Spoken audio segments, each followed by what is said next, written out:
lamlan ba amagum una tam na rapun sini shakham nada ba lamlan ba amagum nang nasagay amagi mauni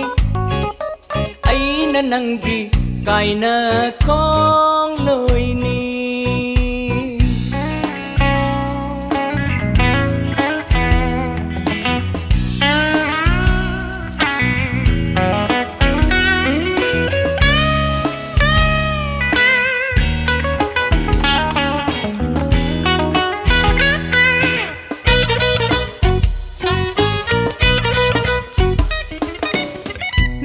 แต่สุยังหูเต้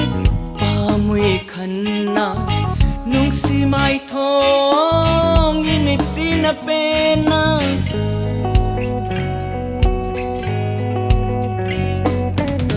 น้องมาแต่สุยังหู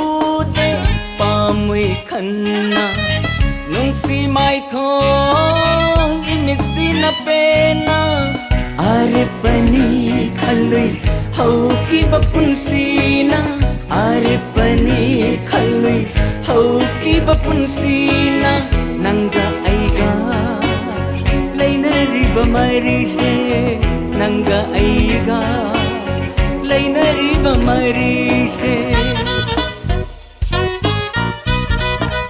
oh nang nasagai amagi mauni aina nangi kaina kong loi ni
Bakut sana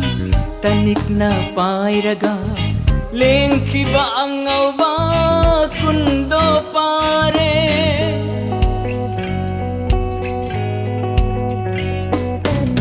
ay ginikhanna hinglamban ni punsina